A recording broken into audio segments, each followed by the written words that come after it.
channel. It's me, Sally. For today's video is another makeup challenge. Marami nang gumawa nito and sobrang tagal na itong challenge na to, pero ngayon ko palang gagawin. Ang gagawin natin today is 500 peso makeup challenge. Gawa tayo ng everyday makeup. Gagawan ko na lang siguro ng separate video, yung full glam makeup look 500 peso makeup challenge, ganon. So, kung gusto nyo malaman kung ano yung mga products na gagamitin ko under 500 pesos, just keep on watching. Ito na yung mga products.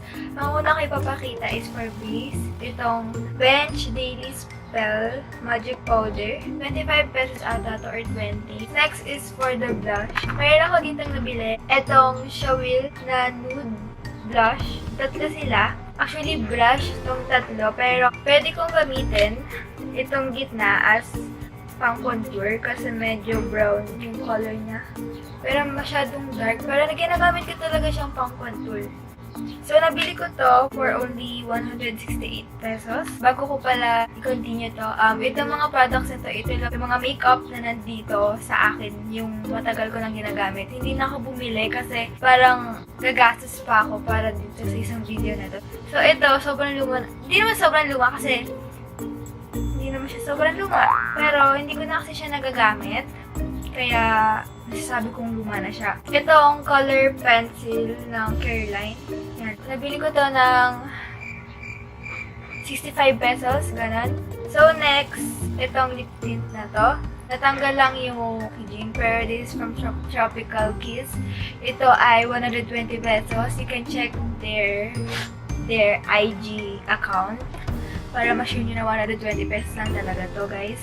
Maraming mga shade to, ang gaganda. And ito, ang shade dito is Bali Berry. Lastly, itong Careline Matte Liquid Lipstick. Ang shade nito is Semi-Sweet. So, nabili ko to ng sale for only 99 pesos. So, ito-total natin lahat kung magkano yung mga makeup product na nakuha ko or nakumpul ko. So, yung total ng mga products na gagamitin natin today ay nagkakahalaga ng 477 pesos lang.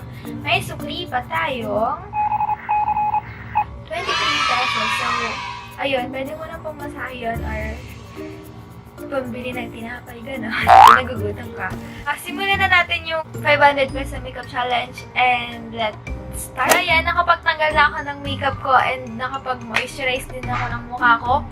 So, start na tayo. Since hindi na nga ako nag-concealer kapag everyday, ito na lang agad yung gagamitin ko. Sa mga tools pala, siguro naman, meron kayong mga brush dyan na ginagamit. So, kung ano lang yung meron sa inyo, yun na lang yung gamitin nyo. Kasi, or pwede rin naman kahit kamay nyo na lang, di ba? Pero ako kasi meron naman ako nito. So, bit pa akong papakahirap, di ba? Ba't gano'n? No mirror challenge ba ito? Hindi lang again, guys, everyday makeup look itong challenge natin sa 500 peso makeup challenge. So, kung parang nasisimplihan lang kayo, wala akong magagawa kasi pang everyday lang to. Pero, gagawa natin ng paraan para magkaroon ng mas magandang outcome yung makeup, diba? So, next, magkikilay na ako. Itong pangkilay na ito, meron na rin siyang pang concealer. Ayan. Pero, since wala tayong concealer, ito lang yung gagamitin natin. Sa mga ano lang to, sa mga free din sa mga makeup, diba? Gagawin ko is, igaganon ko lang. Since masyadong makapal.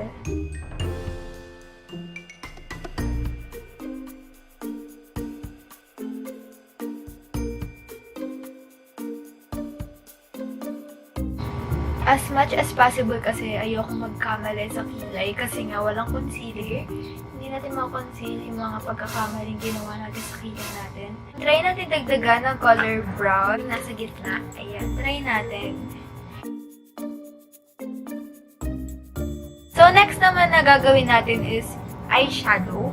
So, ang gagamitin natin ay ito na lang. Gagamitin ko na lang is itong brown shade. So, ayan na for the eyeshadow. Sunod naman is for the blush and the contour. Ang gagamitin ko dito is ito for that natural blush look.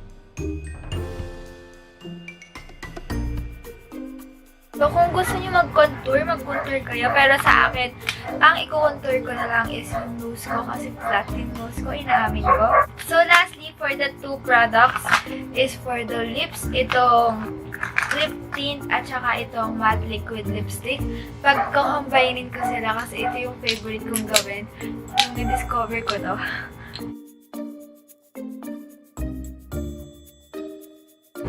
So, gagamitin ko naman tong semi-sweet ng Careline dito sa outer.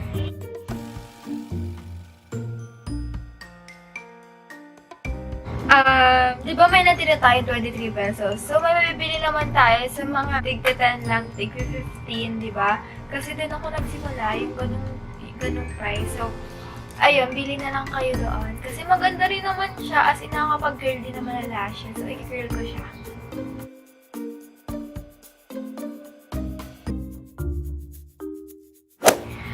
So, ito na nga po yung kinalabasan sa ating 500 peso makeup challenge. And ayan, for everyday, maganda na siya kasi mukha kang bagong ligo, diba? Kahit hindi ka naligo, diba? Mukha kang bagong ligo kasi ang fresh lang. So, under 500 peso, ito yung makeup look na kinalabasan. Sana natuwa kayo and may nalaman kayo or may natulong ako sa inyo, mga ladies. So, yan lang. Thank you for watching. And don't forget, it's me, Sally, and you're still with. Bye!